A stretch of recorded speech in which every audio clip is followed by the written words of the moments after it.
We are continuing our Bible studies for life, the Ten Commandments, a fresh look at the Ten Commandments and understanding David, a man after God's own heart. And as we look at that, or listen to that phrase, specifically as we deal with today's lesson, we should have some problems with it. I had problems with it for a long time, even to the point that finally I was like, okay, I'm going to have to figure this out. I'm going to solve it as much as you can potentially solve something like that. And I'm going to get into Scripture and understand why David is called a man after God's own heart. And I preached a message on that here at our church at Second Baptist probably 2 years ago, I think. And I think I actually did a short series and did it with that. And so let me just preview a couple of things as we jump into this lesson today, because this lesson today ultimately leads to horrific behavior by David. It's dealing with adultery, right? It's when someone is committed to someone else and they choose to violate that commitment and involve themselves in a sexual, intimate act with someone else. And so this is what David does. It's a horrific act. If you follow it all the way through, the story all the way through in 2 Samuel 11, it leads to murder. It leads to all sorts of horrific behaviors by David, and it actually causes or gives an advantage to his children to act in horrific ways as well. And so, what does it mean when it says David is a man after God's own heart? Well, there's a couple of things I think that we can see. First of all, David was not afraid of solitude. David would withdraw himself, specifically we know in his earlier years, he would withdraw himself from others and he would seek just the presence of God. You read in the New Testament scriptures how Jesus did that himself. David also at times was absolutely not afraid of humility.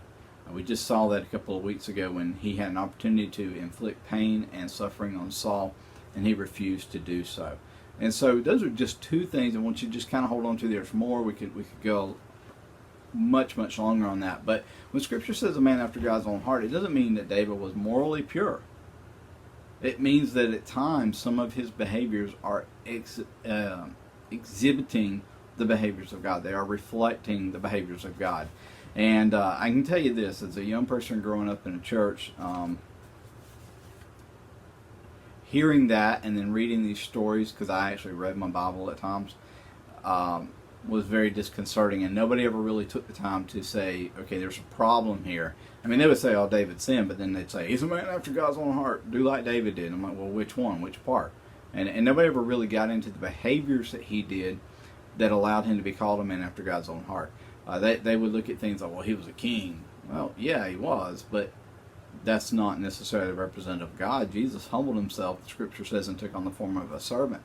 And that's how you see how David was a man after God's own heart, in his humility and his willingness for solitude with God. So, let's talk about marriage today, because we are on commandment number 6. I think it is. 3, 4, 5, 6. We're on 7. Sorry. Commandment number 7. And it is this. It's real simple. Exodus chapter 20, verse 14. Do not commit adultery.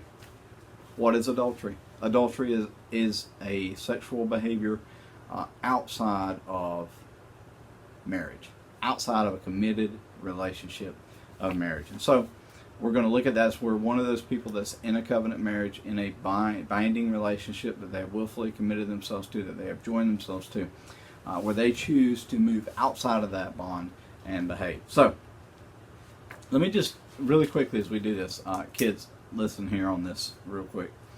Marriage involves romance. Okay, romance is whatever it is for somebody. I mean, it's gifts, it's time together, it's special places, it's special songs, it's memories, special memories of events that you've been to together. So marriage involves romance, but don't romanticize marriage. Marriage involves romance. Don't romanticize marriage. In other words, don't look at somebody and say, wow, man, they just have the perfect marriage. Nobody has a perfect marriage. In fact, if somebody's marriage appears perfect, I can promise you this, there's a lot of work going on. That's it. I mean, it's sort of like looking at an athlete on an NBA. Right now, the NBA finals are going on. And last night, I watched a little bit of game 1. And the part of game one I didn't watch it was because this shield had come over my eyes, called eyelids, and but I was sitting there watching, and then my eyelids would close, and I'd miss some of it. But it can be tempting to look at an NBA athlete and say, my goodness, those guys are just freaks of nature, and they are just so amazingly strong and fast. And man, if I had that talent, I know what I'd do. It's not that easy, though. Okay? In fact, just yesterday morning, I was listening to a podcast, Off Beaten Path Hoops, put out by Corey Baldwin and one of his friends. Find it on YouTube. Shameless plug there. But I was listening to a podcast, and they were interviewing one of the assistant coaches for the Denver Nuggets from the week prior. And they were talking to him in this podcast, and he was talking about how late in the evening, going to the gym and finding the gym full of all these superstars. Because they're all staying down in Orlando at Disney, and they're all doing their stuff down there. And he was going in the gym and finding all these superstars working on the game. You don't reach the pinnacle of athletic performance like those guys are without work. So if you see somebody's marriage and you say, oh, I would love to have a marriage like them, all right, I can promise you this, they're putting in work. And I don't mean work as in suffering and pain. I mean work as in making sure that they rest well, making sure that they speak to each other, making sure they consider each other, making sure they talk through tough decisions, making sure that they consider the desires and the wishes and the needs of the other. So that's work. All right. So marriage involves romance. Don't romanticize marriage. Why is it so important? Well, one of the reasons it's so important is because marriage is representative of our relationship with God. And it's representative of God's relationship with us because it involves mutual sacrifice. It involves mutual commitment. It involves a willingness to work through difficulties and work through difficult circumstances. And so God designed us to experience a oneness. And you can only experience oneness just not because that's your soulmate. I mean, you guys are probably at this point in your life, you're beginning to fall in love and beginning to notice the people around you. And you might say, oh, that's my soulmate. Well, if it's going to be your soulmate, then somewhere along the way, you're going to have to give up part of your soul. No, you're not going to have to give up part of who you are, but you're going to have to set aside some of your desires to pursue something that is mutually beneficial or something that's beneficial just for them. And so within these bonds that God has created, there's this opportunity for us to engage people on a different level than just normal human relationship. In fact, it's a proven fact that someone who is infatuated with someone else, someone who is, quote, in love with someone else, that can trigger responses in our brain that are very similar to any chemical reaction that you would have from food or from drink or anything like that. It can trigger similar reactions. And so it's an amazing way that God has created us, and it helps that oneness, that bond, but it also is supposed to cement that bond together. And so we jump in. We're going to read this story. It's where David does. He takes Bathsheba to his bed, and he has a sexual relationship with her, and she's married and he's married. Let me just very clearly point something out in this. Okay, what David did is not equal to what Bathsheba did. Bathsheba had no choice. This was the king. The king called her to his house. The only way she could have done it was to literally resist to her death. And some people might say, well, she should have. Okay, fine. That's stupid. I mean, that's just dumb. I mean, that is... Too often in our religious culture, we have said, well, she tempted David or she did this. Man, this was flat out. I mean, just going to give you the 21st century word for it. And they had a word for it back then, too, by the way. It was called the same one. This is rape. What David does to Bathsheba is it is absolutely forcing himself on her.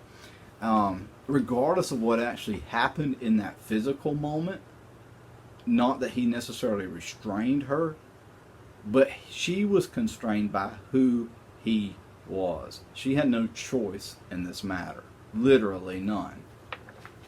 And by the way, she knows that. You read the rest of the story. Whose son became king?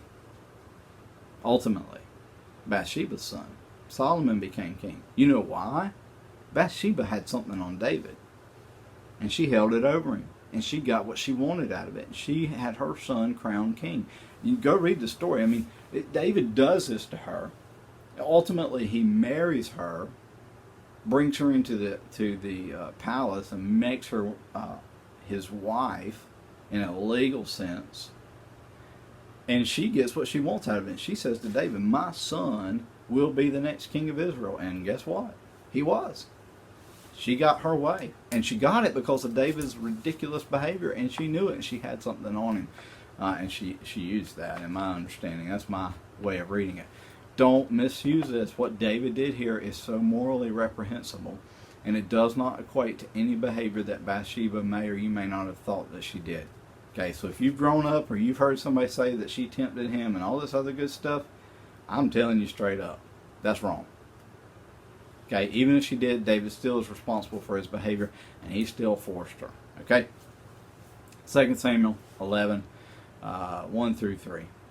In the spring, when kings march out to war, David sent Joab with his officers and all Israel. They destroyed the Ammonites and besieged Rabbah, but David remained in Jerusalem.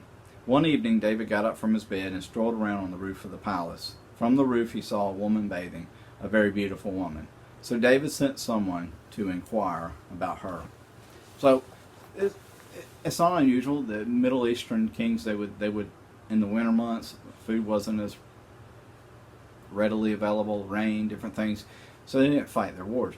The year prior, David had been involved in a war with the Ammonites, and now Joab is going back to attack the capital city of the Ammonites and finish off this war, and David stays home.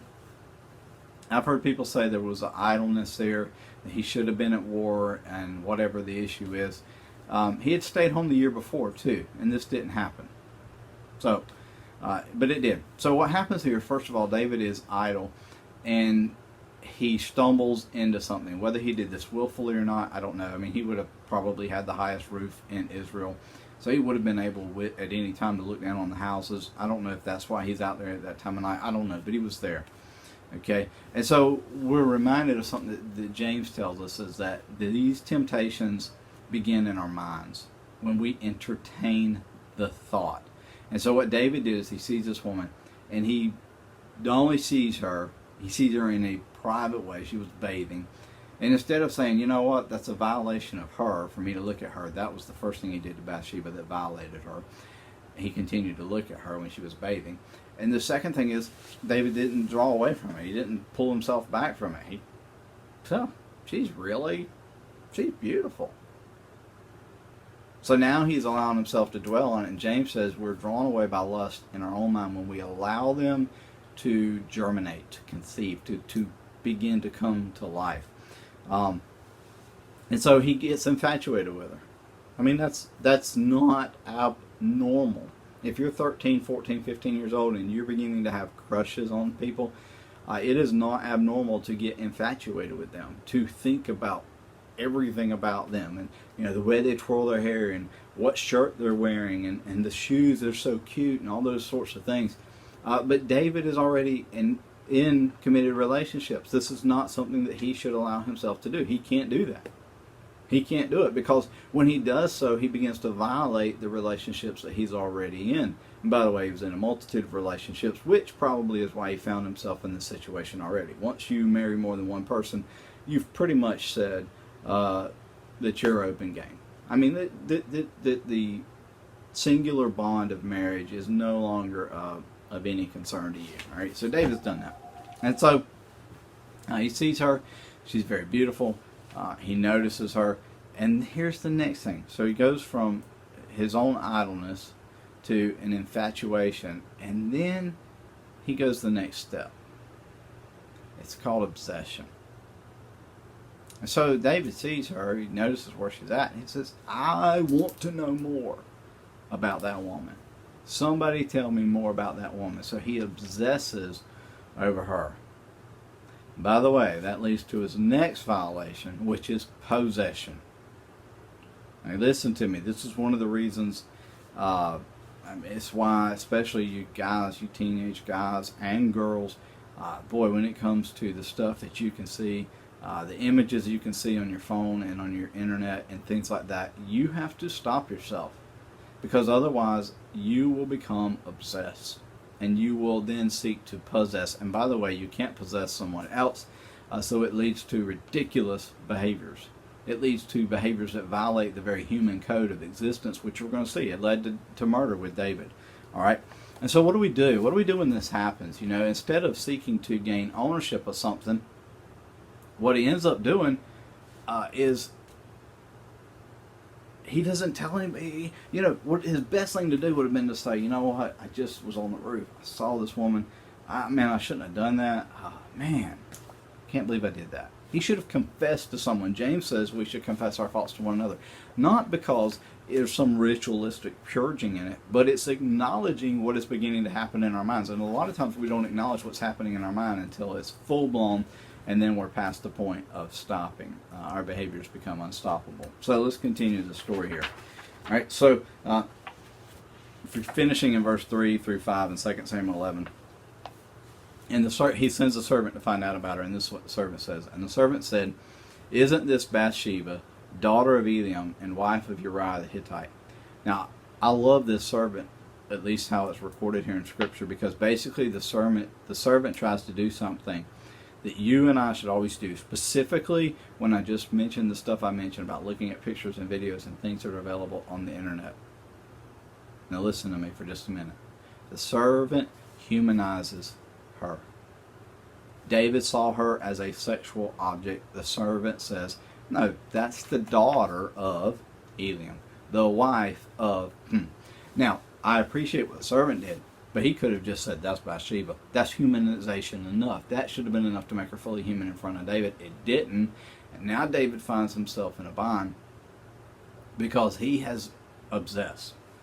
And he's involved others. Now, once he's involved others, he's stepped across the line here because he has abused his power. He has abused his authority over one person. It's just like, we can abuse our ability via the internet or some different things that are offered to us. We can abuse things, and so he's abused that. So now there's only one thing to do, and that's to fulfill it, and that's to abuse Bathsheba, which he does. So David sent messengers to get her, and when she came to him, he slept with her. Now she had just been purifying herself from her uncleanness, and afterward she returned home. The woman conceived and sent word to inform David, I am pregnant.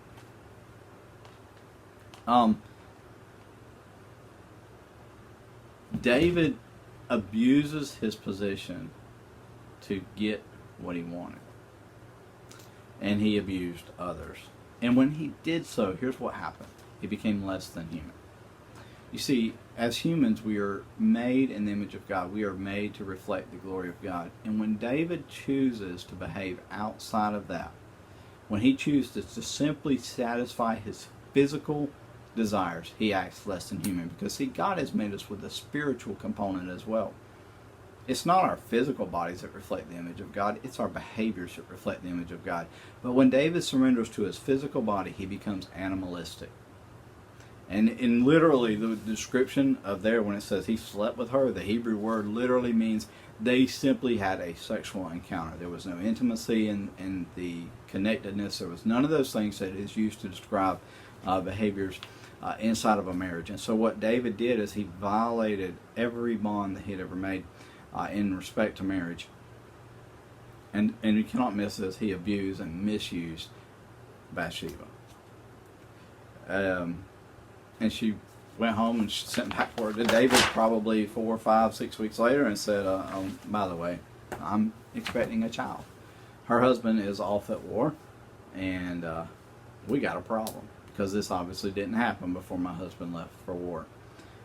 David goes on and murders her husband, or has her husband murdered by putting him in a position in the battle through Joab that allows him to die.